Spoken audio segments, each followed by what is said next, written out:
Pero Dapat. nag-statement na kasi sila kanina na yung state, syempre, alam mo naman, yung sinasabi ng USEC, yun din yung posisyon ng Malacanang. At ang sinasabi nila, yung tawag dito, NBI, walang ginawa. Walang ginawang masama. Hindi, alam naman natin na kaya may spokespeople ang presidente so that he has a chance to reprobate the statements. No? So, iintayin natin na, I would give it maybe a week maximum. Tingnan natin kung maglo-launch siya talaga ng thorough and real investigation. I also assume that the new Senate President will conduct their own So, investigation. you agree with Senator Imy's letter to the President? Oo. Dapat tanggalin yung tatlo. sila Donggalo, di ba? Yung mga names na yun. Kasi nga, if they do not, pwede na siyang pagdudahan ng taong bayan. Kasi paano kung i-promote misinformed pa? siya eh. Diba, si Tory na-promote pa. Ang ganda talaga ng mga tanong ni Coach eh. Pag na-promote pa, talagang yan, alam na. Oo. Attorney, it's all about ano ba to? Sa tingin niya, it's all about impeachment. Kasi yung simula nung pumasok yung article of impeachment, doon na nagkagulo eh. Parang nagsuot na sila ng bulletproof. Ano bang sa tingin mo dyan? Speaking of impeachment, syempre, alam naman nila na itatransmit yung articles of impeachment. Tapos, syempre, alam nyo rin naman, yung minority, sila yung sabik na sabik doon sa articles of impeachment. Pero, Nag-uwian. bakit na silang nagsipag-uwian? Yun pa yung ibang angulo eh. Hindi natin pwedeng sabihin it's all about the impeachment, pero hindi naman natin pwedeng sabihin it's not about the impeachment.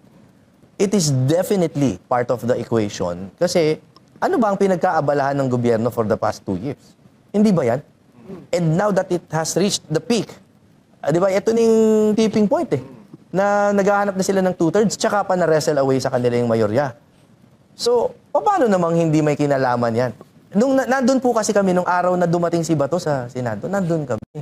At yung gulat po nung mga minority senators, makikita mo na mumutla talaga. First hand kong nakita yan. Tulala nga si Lacson. Ayun, hindi na Tulala. makatingin, oh. Tulala.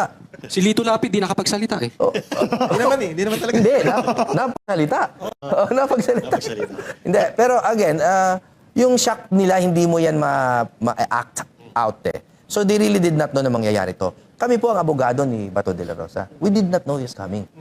This is also our claim and this is the truth. We did not know he was coming. We did not know he was leaving. Pareho po hindi namin alam because he is a police yan eh, strategist siya eh. Alam niya that he has to keep his strategy close to his chest kasi magli-leak eh. Yung huli namin pagsasama, Coach, totoo yan. Nung siguro mga 1 a.m. na yon, that morning na supposedly umalis siya. Yung lack of a coherent story. No? So at least, at the very least, yung character niya pwede nating i-judge. At nagsalita na rin yung asawa ng driver na wala talagang baril yung asawa niya. Hindi daw talaga nagdadala ng baril yun. So, ibig sabihin, nung nagkataon na nangyari yun, may nagbigay talaga ng baril kung sakaling totoo yun. Alam Bawal yun, walang lisensya siya. Bawal yun. Hindi ka pwede magawa, wala ka lisensya. Hindi, meron daw pinagbitbit. Yun ang dahilan nila eh. Inutusan lang pagbitbit. Yung baril. Ay, violation pa rin yun ng Illegal Firearms and Ammunition Act. Violation pa rin yun. Di ba ka may bagong license yung taga-bitbit? Kaya lang, attorney, isa sa mga lagi sinasabi na huli daw, kasi bumalik, kinuha yung bag. O yung tactical bag. Oh, tactical bag. May balita, ewan ko kung totoo ito, i-confirm mo na lang, may mga ID daw doon sa bag. Totoo ba yun na may ID ng mga NBI doon sa bag? Hindi ko pa kasi nakikita, pero pareho lang siguro tayo na naririnig na balita. Pero bakit hindi natin pinopokusan, pagtuunan natin ng pansin, yung fact na pinaputok yung baril? Huwag muna natin pag-usapan kung sino siya o kung ano man. Basta the point is he was acting apparently on the instructions of the NBI. He was with them. They do not deny his participation. They do not deny that he was accepting directions from them. So, in effect, siya at that time was acting under the control and supervision of the NBI. So, kung kanino man yung baril na yun, separate na kaso na yun. Ang nagpaputok ay isang tao na kontrolado nung NBI. Sagot nila yun. Pero sabi ng presidente, hindi daw ito gobyerno kung sino man daw yung nagpaputok dyan. Kung Senate side yan, government pa din yan. Kung NBI side, government pa din yan. So sino yung tinutukoy niya na hindi gobyerno? Baka ewan ko kung anong multo na po yung... Alam ko, Ghost NBI. Kasi uso Ghost ngayon, di ba? Ghost Blood Control. Ito, Ghost NBI. Ito po ang lahat po ng nababalitaan natin puro second-hand information. Let me give you first-hand. Kami po ay nakakulong dun sa kwarto ni Senator Bato kagabi. Hindi na namin alam ang gagawin, no? Nanggaling kami dun sa kwarto ni Alan Cayetano, sa second floor kasi yan. Nung dumating na si Secretary John Vic, nag-provide siya ng escort para makapunta kami sa kanya-kanyang kwarto kasi ang sisikip na dun sa mga kwarto, no? Nakapunta kami at kinulong kami, lockdown kami sa kwarto ni To. Pagtingin namin, doon sa, may biranda yan kung nakapasok na yan sa Senate, no? may mga nakita kaming tao doon na nagpapasok-pasok pa rin doon sa GSIS. Binidyohan namin ni Atty. Torion. Flashlight, Oo, ano? may flashlight. Apparently, still trying to find ways in or something. May NBI. Tinawag kaming sinungaling ng mga kung sino-sinong media. They denied it at first, tapos sasabihin na nila na totoo, pero puro ganon, di ba? First-hand information na namin Dininay nila yun. Ha? Sabi nila, walang Dininay nila. NBI, nandito kami sa fellowship. If you notice, i-attempt muna nila na i-debunk eh. Pero pag sila ay napahiya na, pepektosan nila ng konti, pero sila pa rin yung panalo. Pero ito, may first-hand information na ako mismo nakakita, kitang-kita ko po with my own eyes, NBI. So, wag niyo po kaming sisihin. Nakita niyo po ba? Hindi NBA, ha? Hindi, NBI. hindi. Kasi minsan baka NBA yan. May number 33 sa likod. Hindi kaya NPA. Hindi din, Ah, hindi din. NPA. Attorney, meron silang bagong narrative ngayon na sinasabi nila, ito daw yung nangyari dito, parang pakulo lang daw to ni Senator Cayetano. Para makatakas si... Oo. Ikaw, nandun ka doon sa loob nung Senado. Can you explain your experience? Paano natin i-debunk yung sinasabi nila na kasi si Trillanes din nagsimula niyan na pasimuno ng ni Cayetano para yung simpatya mapunta sa kanila. Alam nyo, noong araw, nagbibigay pa ako ng konting benefit of the doubt dyan kaila Trillanes, kaila Matibag. Kasi iniisip ko, baka political lang yan. Pero ito, these are outright lies. Kasi nandun ako mismo. Katabing-katabi ko si Alan Peter Cayetano nung narinig namin yung mga putukan. Kala nga nila fireworks eh. Ako pa nga yung unang pumunta sa bintana. Tinignan ko, hindi fireworks yan eh. Kasi shooter yung tatay ko dati. Alam ko, tunog ng baril eh. Sabi ko, hindi pa putok pa. May sumisigaw na. Sabi ko, mukhang wakas ko na to. Kawawa naman yung baby ko. Yun ang una kong iniisip talaga eh. Nakita ko yung mukha ni Senator Alan Cayetano na sincere, totoong gulat. Yung tipong, oh, okay. What should we do? He was trying to remain his normal, calm self. Pero totoo siyang nataranta ng konti. Si Senator Pia, nakita ko, nakikipagsigawan kay Matibag sa telepono. Nakita ko po yun. Lahat po yan first hand. So, Narinig paano mo din kung... yung sinigawan siya? Narinig ko. Hindi ko dinig yung sigaw kasi siyempre telepono eh. Pero nakikita ko yung reaction niya na sinabi niya, ikaw kaya ang bumahin. Gumanon siya eh. Tapos ni-report niya pagbaba. Can you imagine kung ano itong sinabi ni Matibag sa akin? Something like that, no? So, madalas po kasi tayong lahat ay mga popcorn na peanut gallery lang tayo sa mga balita. Pero ito po, hindi yung gano'n. Iba yun. Di ba show yun, ha? Oo, hindi. In the original sense, no, napata yung mga bystander. Pwede na, coach? Oo. Pero ito, hindi po kami yung bystander. Biktima kami nung Senate attack. So, para nila isisi, victim shaming po yan. Victim blaming, victim shaming, ano pa ba ang mga terms ng mga bata ngayon?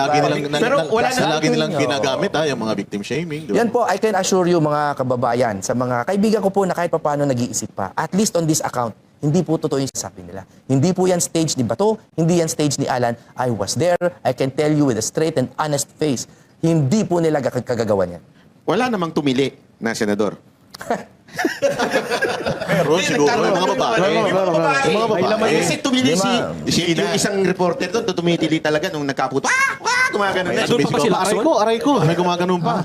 Hindi, tinatanong. Alam nyo, again, we are not casting aspersions. These have been publicly declared by the Senate President.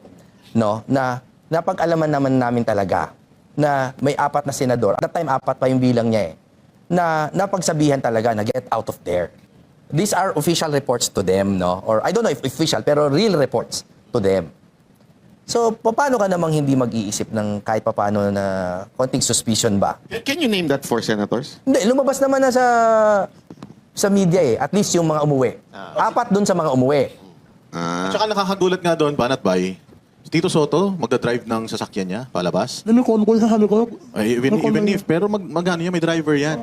Sabi nga nila sabi lang nila na baka wala pa yung driver niya, dinrive niya na palabas Hindi, yung driver niya, hiniram ng NBI. Pwede. The joke lang. Baka nag-volunteer yan, baka nag-volunteer. Hindi ko lang po, Bill. So, attorney, Tanong, Rich, halos 10 to yung umuwi na mga senador. So, itong sa 10 to, 4 dito. Daw, again, ang sinasabi ko po, we have to be very clear here. Lahat ito ay unverified. At puro reports. minority. Puro minority. Pero again, unverified Pero reports yan. sabi rin ni Senator Cayetano, pati si Senator Loren, sinabihan pero nanatili. Di ba? Sinuotan pa nga daw ng pinapasuot pa daw ng Bulletproof, bulletproof vest si Amy. In fact, ang balita ko, may mga iba sa kanila na hindi naniwala. Kasi parang it's too fantastic, oo, to be true, no? So, totoo pala. Pero si Senator Alan, I can assure you with my first-hand na experience sa kanya, gulat na gulat siya. Pero alam mo ako nung nandito kami sa ano yun nung nagkaputukan, alam mo to, Boss Dada, yung ganyang script hindi nakakagulat kasi ginawa nila yan sa KOJC at nalaman din natin nung pasugod sila, di ba? Ganyan na ganyan po ginawa, wala silang pakialam sa batas. Basta gagawin nila yung unlawful arrest. Tsaka parehas Coach Oli, nung unang mga araw, dinideny ng gobyerno. Wala silang utos doon sa pagsugod. And then eventually, they owned up doon sa sa operation. So ngayon, ganoon din yung nangyayari, na dinideny nila na sila yung may kasalanan or sila yung may, pero dito ibang klase kasi To the point na nagkaputukan, magdi-drill. Kaya baka susunod niyan, mag-uukay na sila dyan. Mahirap anuhin yun, mahirap i-deny yung pagdidrill. And chance sinabi nila na walang NBI dyan, walang may baril, pero nagpaputok sila pabalik. And lahat yun captured ng mga interviews sa kanila mismo. Yes. Kaya for me, it is very clear that we cannot trust, and I'm not trying to cause unrest, no? Pero we cannot trust fully, hook, line, and sinker, the pronouncements of the agencies, of certain agencies of the government. Hindi naman po lahat. Pero I would suggest to the President na kung ang heart niya is still in the right place, palagi ko dapat panahon ng suspindihin niya na yung mga nahuli na hindi nagsasabi ng totoo sa kanya. Pero, two things kasi. One, sabi ni Marcos, sinabi lang ni Matibag na walang NBI. Pero two, meron naman nanggagaling kay Senator Amy na directly si Marcos ang nag-utos doon sa NBI agent to capture Bato no matter what, di ba? Yes. So, in your own opinion, nandun ka, ano sa tingin mo mas matimbang? Ang ginago ni Matibag ang presidente o yung presidente mismo nagutos? Alam mo, aminin ko sa inyo hindi ko yan kaya sagutin. Alam niyo kung bakit? Si Director Matibag po, with all due respect po, hindi ko siya kilala personally. Pero pareho kami ng partido dati. No? Siya ay dating PDP yan, no? Alam naman ninyong lahat yan. I think nag-secgen pa yan or something like that. At ang balita ko lang, these are just mga hearsay lang, na ang ugali po niya talaga, morning, noon, and night daw, ganyan talaga. No? Kumbaga, action man, gagalaw yan kahit ano, kahit alanganin, gagalaw. Puro daw po to, due respect po, Director. So, there is a big chance talaga, nagagalaw siya ring mag-isa. May chance din naman na ganon. On the other hand, hindi naman po ako naniniwala yung sa KOJC naman ay nangyari without higher orders.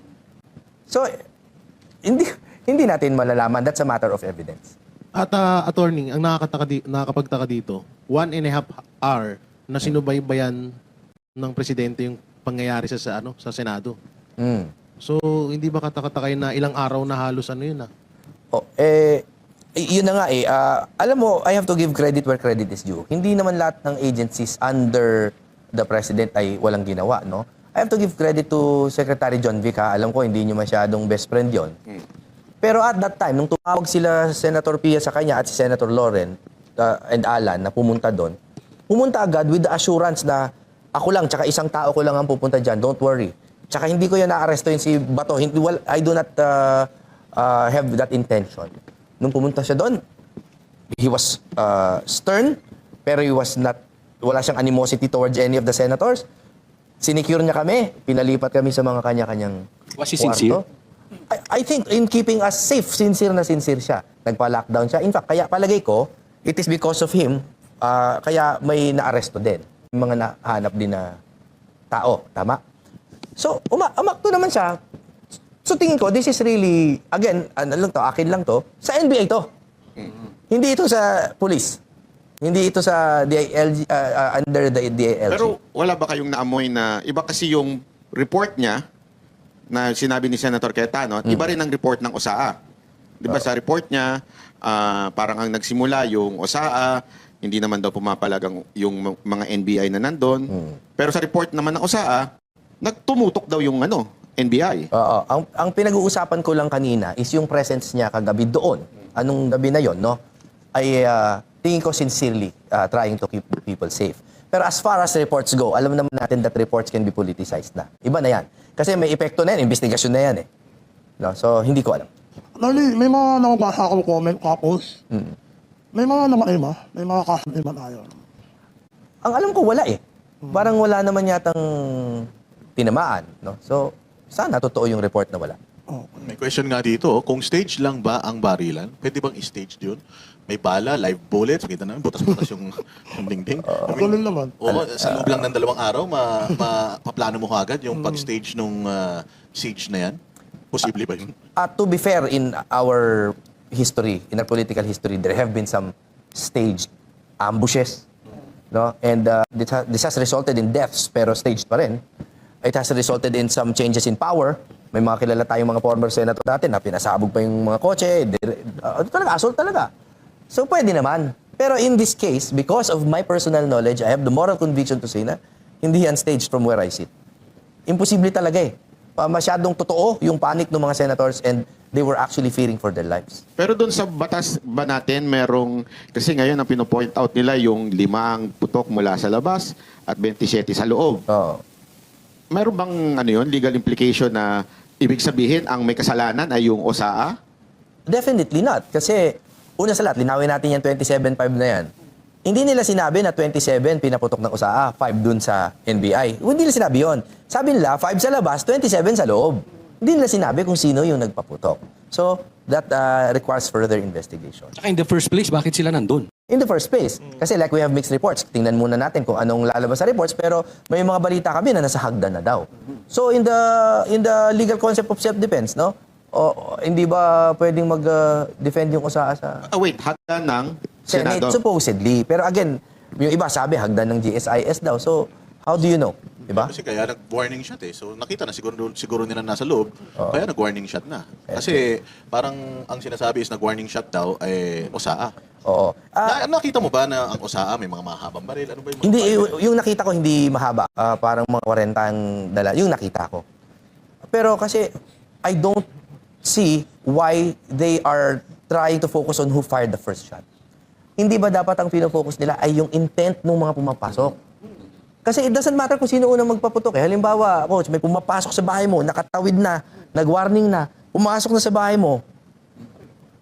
Barilin mo na at least to disable. Iba naman yun kung treacherously, nakatalikod, binaril sa likod, walang kalaban-laban. Kahit nasa loob ng bahay mo yan, medyo gray yan, no? Pero nag-warning ka na, continuing yung threat. Pumasok, continuing. Tsaka nag-warning sila, tapos pumutok sila. Oh. So, Ito nga, wala nga casualty, hindi walang nasugatan. Si Bato lang nga nasugatan, di ba? bakit hindi daw equal? Oh. 5 doon, dapat 5 lang din daw ang putok ng taga-USAA. Kailangan ba ganun? ilan ba yung warning shot na narinig ninyo? Or at least malang Hindi mo report sa inyo? hindi mo malalaman kasi kung ano yung totoong warning shot at kung ano yung iba eh. Kasi nga 27 sa loob, 5 sa labas. That's all the report says. Walang sinabi kung sino yun. In fact, we had just recently learned na yung Oragon pala ay nagpaputok. O, dun muna tayo. Siya pala yung gunman. O, dun muna. Alamin natin. But the most critical part is the intent nila. Were they intending to come in and to seize Bato? Or to burn the building, as some reports said? Hindi ko natin alam. Grabe, parang KOJC talaga. Kasi ganyan din sa KOJC. Susunugin nila yung mga establishment sa loob para daw mapalabas nila si... Pero ganyan din sinabi ni Marcos walang baril daw. Oo, walang baril. Oo, ngayon, walang NBI pero lahat sila Walang naka-uniforme. NBI at wala daw militar. Yun ang sabi niya. Pero nakita naman natin na pumuputok din yung mga Marines. Hindi naman NBI, yung driver ng NBI. Volunteer. Hindi, tsaka sinabi din ni Anticler na ano eh. At hindi gobyerno. Yun ang importante doon. Hindi daw, kung hindi gobyerno talaga, doon talaga ako napaisip eh. Oo, kasi parehas, either way, parehas na gobyerno. Baka pinasuutan. Kasi ganun din doon sa KOJC, may Oo, pinasuutan ng pwedeng pulis. ganun, ah. I will try my best to be very fair to the president. It's very clear that he has made some wrong statements. So, let's put his heart first, assume it's in the right place. Misinformed siya. Tama? Pag hindi siya nag-take ng action, administrative action man lang, against the people who misinformed him, doon tayo magduda. Let's give him time to act on those. Dapat palitan Pero ba si dapat. Dapat. Pero Dapat. nag-statement na kasi sila kanina na yung state, syempre, alam mo naman, yung sinasabi ng USEC, yun din yung posisyon ng Malacanang. At ang sinasabi nila, yung tawag dito, NBI, walang ginawa. Walang ginawang masama. Hindi, alam naman natin na kaya may spokespeople ang presidente so that he has a chance to reprobate the statements. No? So, iintayin natin na, I would give it maybe a week maximum. Tingnan natin kung maglo-launch siya talaga ng thorough and real investigation. I also assume that the new Senate President will conduct their own So, investigation. you agree with Senator Imy's letter to the President? Oo. Dapat tanggalin yung tatlo. sila Donggalo, di ba? Yung mga names na yun. Kasi nga, if they do not pwede na siyang pagdudahan ng taong bayan. Eh, paano kung i-promote misinformed pa? siya eh. Di ba? Si Tory na-promote pa. Ang ganda talaga ng mga tanong ni Coach eh. Pag na-promote pa, talagang yan, alam na. Oo. Attorney, it's all about ano ba to? Sa tingin niya, it's all about impeachment. Kasi yung simula nung pumasok yung article of impeachment, doon na nagkagulo eh. Parang nagsuot na sila ng bulletproof. Ano bang sa tingin mo Well, dyan? speaking of impeachment, siyempre, alam naman nila na itatransmit yung articles yes. of impeachment. Tapos, siyempre, alam nyo rin naman, yung minority, sila yung sabik na sabik doon sa articles of impeachment. Pero, Nag-uwian. bakit na silang nagsipag-uwian? Yun pa yung ibang angulo eh. Hindi natin pwedeng sabihin it's all about the impeachment, pero hindi naman natin pwedeng sabihin it's not about the impeachment. It is definitely part of the equation kasi ano ba ang pinagkaabalahan ng gobyerno for the past 2 years? Hindi ba yan? And now that it has reached the peak, di ba, ito yung tipping point eh, na naghahanap na sila ng 2/3 tsaka pa na-wrestle away sa kanila yung mayorya. So, paano namang hindi may kinalaman yan? Nandun po kasi kami nung araw na dumating si Bato sa Senado, nandun kami. At yung gulat po ng mga minority senators, makikita mo na mumutla talaga. First hand kong nakita yan. Tulala nga si Lacson. Ayun, hindi na Tulala. makatingin, oh. Tulala. Si Lito Lapid, di nakapagsalita eh. Hindi naman eh. Hindi naman talaga. Hindi, napagsalita. Napagsalita. Hindi, pero again, yung shock nila, hindi mo yan ma-act out eh. So they really did not know na mangyayari to. Kami po ang abogado ni Bato de la Rosa. We did not know he was coming. This is also our claim and this is the truth. We did not know he was coming. We did not know he was leaving. Pareho po hindi namin alam because he is a police yan eh, strategist siya eh. Alam niya that he has to keep his strategy close to his chest kasi magli-leak eh. Yung huli namin pagsasama, Coach, totoo yan. Nung siguro mga 1 a.m. na yon, that morning na supposedly umalis siya, naghawak kamay kami na totoo. Dinasalan ko siya talaga ng kami, Come Holy Spirit kami. Kasi talagang nagdadasal kami together. Sabi ko, anong plano? I really leave it up to God, yung God's deliverance. Totoo niya pong sinabi yun. Aalis ka ba? Hindi. Kawawa tong mga senator pag iniwan ko sila. Yun po talaga yung sinabi niya sa akin. So, nung papasok ako sa Senate building kanina, doon nagsa ako ng mga reporter, yun din ang sinabi ko. Kaya ngayon, may kumakalat na mga balita na parang we were part of the subterfuge. Hindi po talaga. Hindi namin alam. I would rather be called ignorant than to be called the part of the plan. Tsaka Hindi kung namin tatakas alam. ka, attorney, di ba may record ang OSAA na lumabas siya, may oras? Oo, yung mga lag. Oh, so ba't ka pa maglalag kung tatakas ka? Exactly. Kasi nga, again, in the loose usage of the word takas, gusto nga niyang hindi siya ma-detect ng mga kalaban eh. So there was no announcement kahit sa kakampi. Yung anak niya hindi alam. Pero wise decision ba yun? Kasi kung nasa labas ka, baka safer ka sa loob. Saan mga... Hindi ba magiging negative yung tingin ko dating nun kay Senate President? Kasi syempre, di ba? Kasi yun, sa ngayon yung pag-alis niya, doon lalong uminit yung pagbaliktad nila ng sitwasyon eh. Tingin ko yung putukan was a defining factor. Because if they can do that, kasi unprecedented yung nangyari na yan. Kung pwedeng mangyari ang ganyang klaseng gulo sa isang napakasagradong institusyon, nakita siguro ni Bato that these guys will stop at nothing. Actually, na-realize ko din yan nung bakit siya parang lugi, bakit ka aalis, pinaglaban ka na nga ng mga tao. Pero naisip ko kasi, yung kay Pastor din, di ba, sumuko si Pastor, kasi iniisip niya, madama yung ibang tao ng mga taga kay OJC.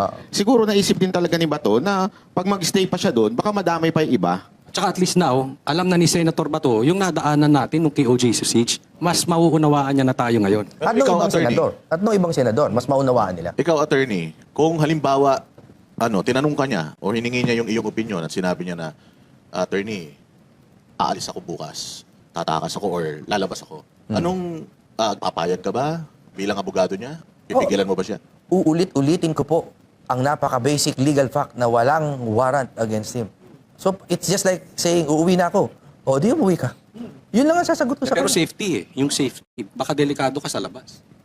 He was he was away in hiding for 6 months. He's very safe. Robin He was Padilla, very safe. attorney, Robin Padilla, dinadamay siya dito, siya daw ang nagtakas. And nakita daw siya sa isang VIP area or VIP lounge sa isang airport. So, na-contact niyo na po ba si Robin Padilla, Senator Robin, at Hindi. matanong tungkol dito? Hindi ko pa siya nakakausap. And again, kung kayo ang nag-a-accuse niyan, di patunayan niyo. Kasi as far as we're concerned, wala kami talagang alam. And I am not just saying that as a legal defense, ha? Alam ko, some people think, baka nagsa-strategy ako. Sinasabi ko po sa inyo, totoo, wala kaming alam. Ako pa nagsabi kay Atty. Torion, dahil nauna ako sa Senate, mga 8, mga ganyan. Pagdating niya, sabi ko, boss, wala na yata si Bato dito. Nahanap ka. Ba't din ninyo itanong doon sa kaibigan mo doon sa kabilang istasyon? Siya may alam lahat eh. Alam niya na meron doon sa lounge, ba't hindi niya ilabas yung picture?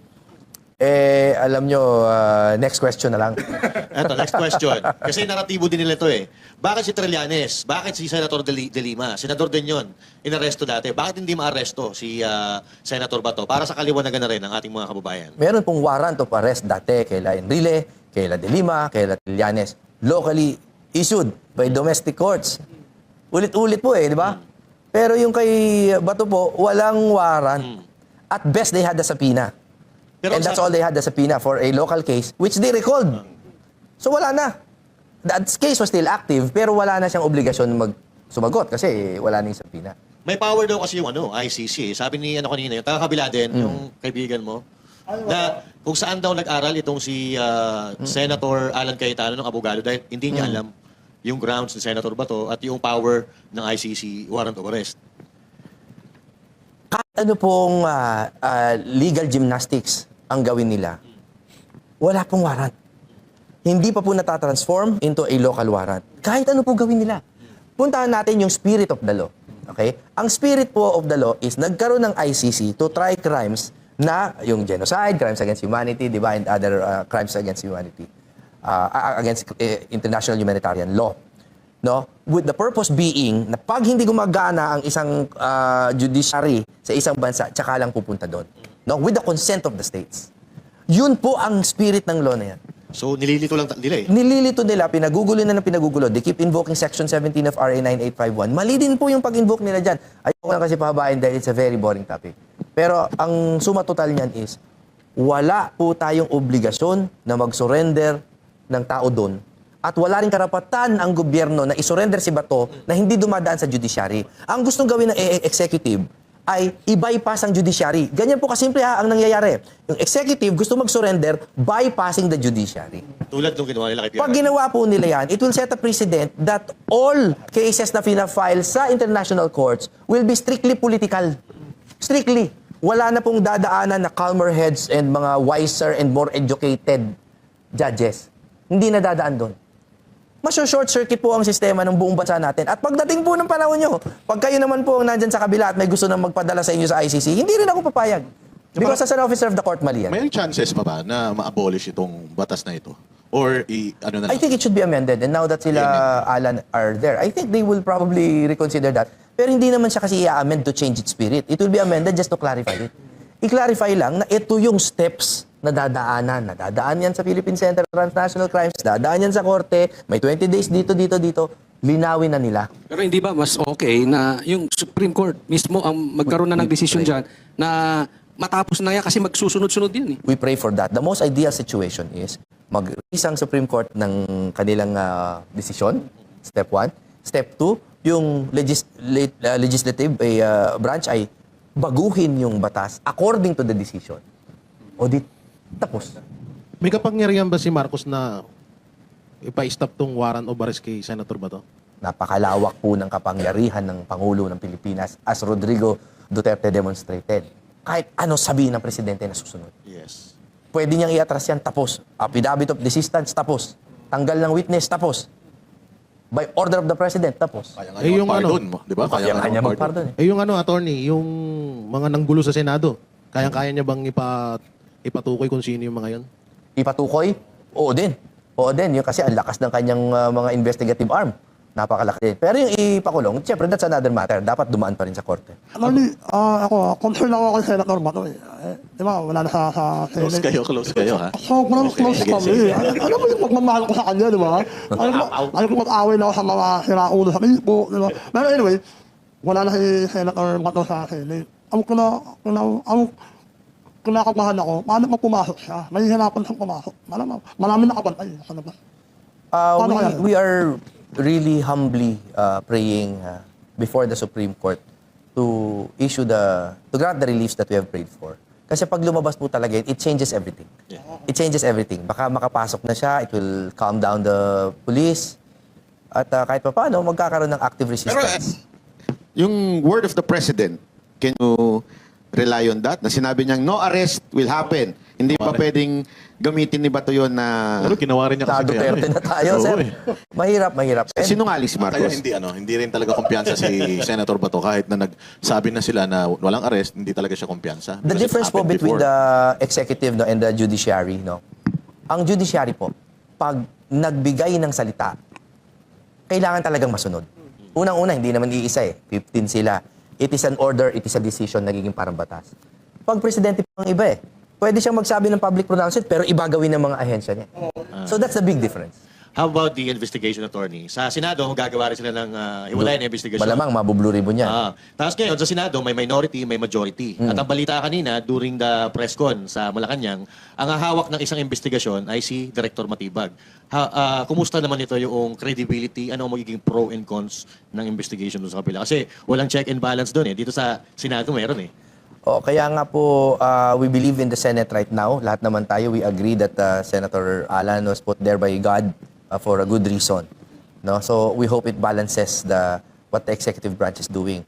Now, I am not accusing Matibag of anything. Pero ang sa akin, it is a clear conflict of interest to try something wherein you are also the accused. So napaka-improper ng appointment. So siguro, in fact, pwedeng questionin yan before the Supreme Court, I feel. Because it is clearly a grave abuse of discretion to appoint someone to investigate himself. May bagong... Nakakapagtaka rin, no? Sige, sige. Nakakapagtaka rin, attorney, na kahapon lang nangyari to, wala pang 24 oras, may report na sila kagad. Meron silang nire-report sa tao. Hindi ba irregular yan? Highly irregular. It's not so much a real incident report as it is a PR management, crisis management. No? So, I would rather wait for the official reports ng PNP. Yes. Di ba? And then, meron pang CIDG. And yes, report na rin ng NBI, sure. At paghambingin natin, at tingnan natin kung ano yung mga facts. Kasi may lalabas din na totoo. Kasi meron ako nakita bago tayo magsimula statement ni Senator Alan Cayetano na sa 11 na sinabi ni Matibag daw, ay sa 11 sa 10 sinabi, 11 mali. Kaya medyo nag-aalala ako sa investigasyon na yun Ano pangako ni Marcos, no? Sa 10 pangako niya, may mali. Mas malaki. Parang ganun. That's why I'm focusing on the Senate. Yun po ang meron tayo ngayon So doon tayo Pero doon tayo. Since we are focusing on Senate, pumasok yung impeachment. Ano ang mauuna? Sa tingin mo? Actually, para sa akin, dapat mauna talaga mag-appoint na sila ng mga liderato sa mga komite. Komite. Kasi hindi pa they were declared vacant, di ba? Tapos hindi pa naman nila naasikaso. So right now, as suggested by Senator Lacson nung isang araw, to declare them in holdover capacity, ibig sabihin, yung mga dating chairman pa rin. Ang chairman until replaced according to, I think, Section 19 of the Rules of Senate. Something like that yung narinig ko. So dapat madaliin po ni SP yun. Kasi hindi aandar ang mga komite because they cannot keep acting as a plenary. If they keep doing that, one lang ang pwede nilang itakel. Impeachment lang. Hindi pwede yung investigation sa police. Kasi walang komite. So, unahin nila yung Hindi committees. kaya ma-accuse sila na delaying na naman? No, that is the first step in actually acting as a Senate. Kasi ang hirap gumalaw kung plenaryo. Sipin mo kung may babaguhin silang batas na maliit lamang. Kunyari, declaring a school, something. Kunyari ganyan. Plenaryo pa. Siyempre, kailangan may committee na on education. Anong nangyari nung time na kasi nakita ko sa news habang nagpuputukan, doon ipinapasok yung impeachment, article of impeachment. Anong pakiramdam nyo doon? Bakit ginawa yun? Kalagitnaan ng aksyon, biglang may pumapasok na maleta. Ako, I really believe this is an act of God, sir. With all, this is an earnest opinion. Parang pinapakita na po ng Panginoon yung absurdity ng nangyayari na amidst the violence, this is the priority of the government. Kitang-kita juxtaposed against each other. Bala na ang nangyayari dito. Threatened na yung Senate. Impolitika pa rin ang nyo. This is a metaphor para tayo ay magising bilang isang bayan. Narinig ko din sa sinabi ni Senator Pia na tumatawag daw sila during doon sa nangyayari na sa Senate. Walang sumasagot. Pero, Tabi kami. oo, nandun kayo nun, di Nandun ba? ako na, nandyan siya, ganyan kalayo. Pero after nagkaputukan, nung tumahimik na, tsaka dumating. Anong basa nyo dun? Hindi naman kasi nung kausap niya, let's say si Secretary John Vic ba yan? sinabi naman ni Judwick, parang gulat din siya sa nangyayari. Okay, give me 20 minutes, I'll be there. And in 20 minutes, he was there. Eh, hindi naman siguro tatagal ang putukan anywhere ng 20 minutes, at least if it's not a civil war, no? Pero yung normal lang na putukan naman, usually 2 minutes Pero lang yan eh. when yung tawag ni Senator Pia, during the putukan na ba o before the putukan pa? Di ba nagkakaroon na ng barricade eh? Hindi, yung tawag niya nung nagputukan eh. Actually, putukan patapos na rin nun eh. Patapos na rin nun. Pero lahat kami, locked in the room. Tapos nakakatakot nga kasi every so often, biglang sa pinto, excuse me lang po biglang may gaganyan. So kami, uy, ano yun? Baka are they trying to forcibly enter? Tapos yun pala, staff, papasukin niyo ako, mga ganun. May mga ganon, wala naman. May isa sabi, ay. Hindi, biro lang.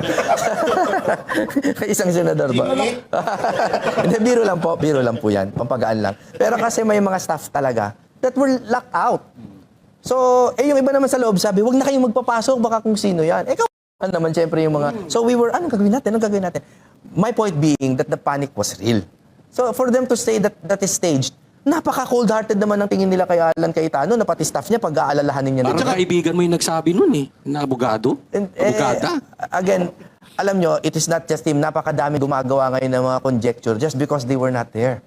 But if you trust me enough, sinasabi ko po sa inyo, at least on this very occasion, I am 100% certain.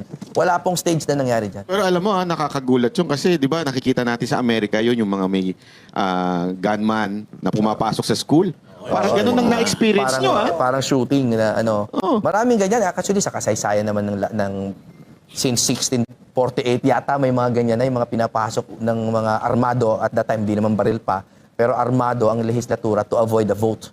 Ginagawa na yan, yung search yung mga Pride Purge, hanapin niyo yan. Tsaka yung 18 Bromer, yan yung kung paano na-install si Napoleon. Mga ganyan. Ang daming historical accounts na yung executive, pinipigilan ng boto na hindi maaayon sa kanila. Attorney, So ginagawa yan? Ginagawa eh. So siguro these people are reading it as a parang template, tapos ginagawa. Baka hindi kayo nabasa ni Marcos yung mga libro na yan? Hindi, palagay ko hindi naman babasa yun. Alam mo, si Napoleon, ganyan na-install in power si Napoleon. Pag Baka si Matibag, di kaya siya ka nagbasa nun? Mel's Purge ang ginawa niya. Attorney, dito sa ginawa ni Trillanes, balik tayo kay Trillanes, parang binabastos niya yung korte sa ginagawa niya. Ano yung pwedeng o posibleng kaso yung kaharapin niya sa mga aksyon niya na to? Madami kasi marami rin siyang mga sworn statements. No? So kung dun sa mga sworn statements, pwede siyang ma-perjury. Tapos pwede rin na, kunyari, may mga, baka lang may mga order sa kanya yung court na hindi niya sinusunod. So may mga indirect contempt. No? Pero other than that, I think he is a co-conspirator in the alleged sedition or the violation of parliament. Non-bailable. Kung yung sedition. No, I have that legal belief. This is not personal, Sir Sunny. Kasi I cannot ignore the facts. It was public, it was tumultuous, they were armed, and they were clearly trying to prevent Bato from entering and performing his legislative duties. Clear eh. Lahat po ng elemento ng sedition nandun.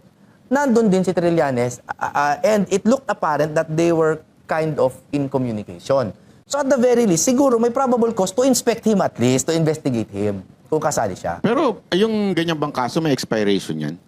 Hindi, yung prescription, you mean? Oo. Hindi, mabigat yan, kaya So, ilang pwede- taon, dekada yan. Pwede yan sa 2028. Oo, kahit 20 years pa. Pwede. Sa akin tol, isa ako sa Banateros Vloggers tol eh. Oo nga, isa sa mga Banateros vloggers. Kasi di ba Banateros Brothers, kami yon. Sila Banateros Vloggers. Yan, ayun, alam nyo na kasi fake news daw ako eh. May nag-comment kasi sa video natin tol, fake news daw ako. AI lang yung kasama mo, hindi yan si Jay Guevara, sabi nga nun. O yan kitang-kita nyo yun Yan ang Banateros, walang inuurungan. Pag tama palakpakan, pag mali ay babanatan. Yan ang Banateros, boses ng ordinaryo Pilipino. Banateros ay walang makakaawan, walang inuurungan. Banateros